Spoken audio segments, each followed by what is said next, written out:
All right. What's up, everybody? So, look, man, let's get right into it. And let's talk about it, right? The big fight coming up, Benavidez versus Morel.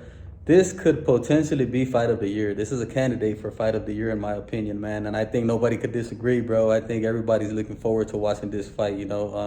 Breaking down this fight, man, there's a lot of things that I noticed here. There's a lot of people that are thinking that Benavidez is just going to run through Morel, and then you got people thinking that Morel is going to knock out Benavidez. And this is boxing; anything can happen. But at the end of the day, this is a great fight, bro. This is Benavidez' hardest challenge.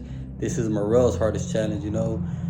We're really gonna find out a lot about these two guys in this fight. We're really gonna find out what kind of levels there are to boxing in this fight. We're gonna find out if Benavidez really is on another level, or if he's right there floating along with Morel. But I kind of want to break down this fight and talk about a lot of things that I see in this fight. Things that Benavidez should watch out for, things that Morel should watch out for. I noticed that Morel, he's a very athletic fighter. You can't take that shit away from him, bro. He's very athletic. He boxes very well. But Morel tends to fight. He tends to box kind of flat-footed at times, man. And I think it's because he likes to load up on his shots. And, you got to be kind of flat-footed to load up on your shots. And I think that Morel doing this in this fight, that's going to be a huge mistake, bro. I think that Morel's got to stay on his toes, and he's got to show us that footwork that he's always bragging about, right? And I've seen it. I've seen glimpses of his footwork, and it's nothing to me, bro. It's nothing too crazy, right? Like, not the way he be talking about, like, oh, I know how to dance and this and that. He's got footwork like any other good boxer. But like I said, bro, he likes to fight flat-footed, man. And I just think that in this fight, he can't afford to do that shit. He's got to be in great shape and be on his toes in this fight. Try to dance around Benavidez. One thing that I noticed about Morel is that he tends to throw the 1-2 a lot, bro. Like, if you guys go into his last fight with Hot Rod, he was throwing that 1-2. Like, that's his go-to combination, man. And it's kind of predictable, bro. And this is why, if you notice in that Hot Rod fight, Hot Rod caught on to that shit, and all he was doing was timing it, right? What was Hot Rod doing, bro? He was waiting for Morel to throw the jab and timing the straight. And he was having success doing this shit, bro. He caught on to the way Morel throws his 1-2, and he timed it, bro. And this is what I think that Benavidez has to do, man. I think that Benavidez has to time Morel more than anything. More than counter punch and all that shit. I think he's got to time it, bro. And he's got to punch in between his combinations to land some good shots. And we all know that Benavidez, he's got a good straight right hand. So I think Benavidez is gonna have success if he's able to pick up on this shit. That's one thing that I noticed. Another thing that I noticed about Morel is his inside game. You know what I'm saying? Benavidez got to be cautious of Morel's inside game, because some people could call it dirty tactics, bro. I'm not gonna call it that shit. It's fair play. In boxing, it's protect yourself at all costs.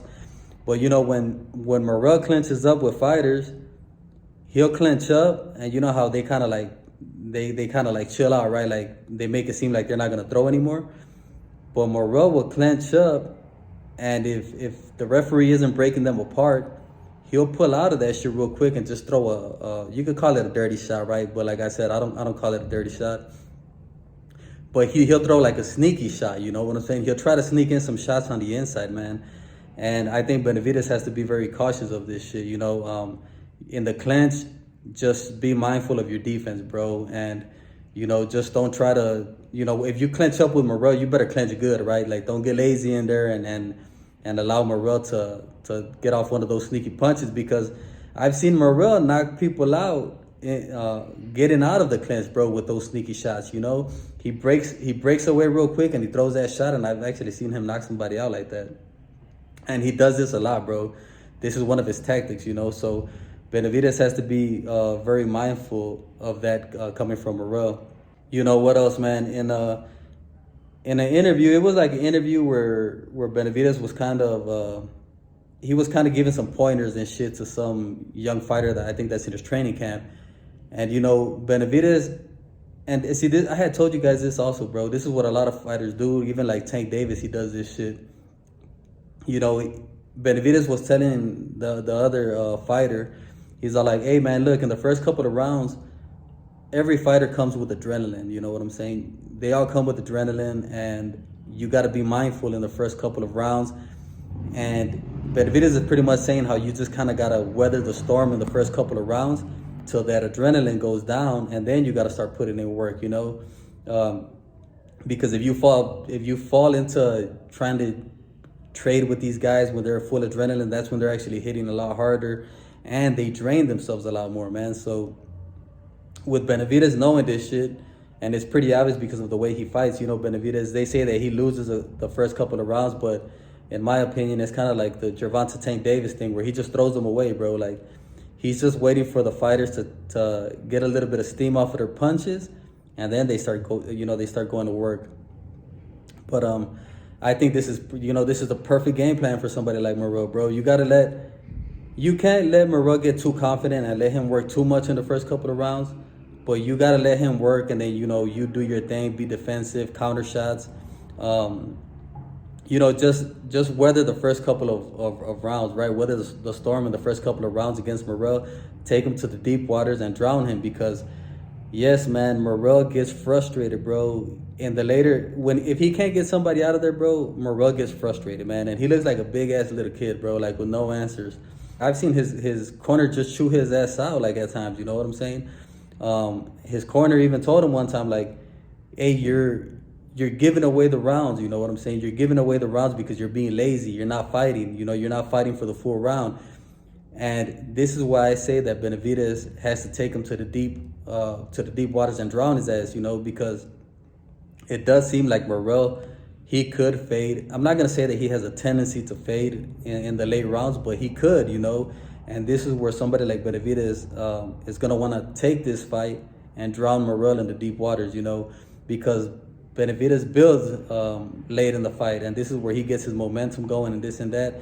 And I just think, look, man, if Hot Rod was able to frustrate Morel, and Hot Rod doesn't bring no pressure, he's not. I don't think he's cracking as hard as Benavidez. What do you think Benavidez is going to be able to do to him? You know what I'm saying? If he takes him to the deep waters, really puts all that pressure on him, and I think Benavidez is going to be able to have way more success than Hot Rod, and I do think Benavidez is going to end up stopping Morel. One thing that kind of worries me a little bit about Benavidez is how he's getting too emotional in this fight, bro. He's getting angry, he's pissed off. He's in there talking about he wants to break Morel's jaw. I kind of don't like this kind of energy, bro, because it makes me think that Benavidez might be trying to go look for the knockout too much, man. And when a fighter does this shit, bro, when they're fighting with emotion, it tends to take them away from their game plan, I just hope that this is all show and that Benavidez really goes in there clear-minded, and sticks to the game plan and makes a great fight out of this shit. But, those are just some things that I saw, man. There's a lot more, but I'm not going to make this video too long. Yeah, this is going to be a great fight, man. And it's around the corner, bro. It's around the corner, so we're going to definitely be in for a treat, man. If I left anything out or if I missed anything, you guys go ahead and leave it in the comment section. Or if there's anything that you guys see, leave it in the comment section, man. Because like I said, bro, I got a lot of badass fucking subscribers that they know boxing and shit. And I'm always interested in hearing your guys' comments and all that shit, But yeah, go ahead and leave me a comment, man. That's it for me, Make sure to subscribe to the channel. Oh, and Canelo, you just signed a huge 3-fight deal. Does that mean you'll be fighting David Benavidez and you'll give the fight fans what they've been asking for? Of course not. F you.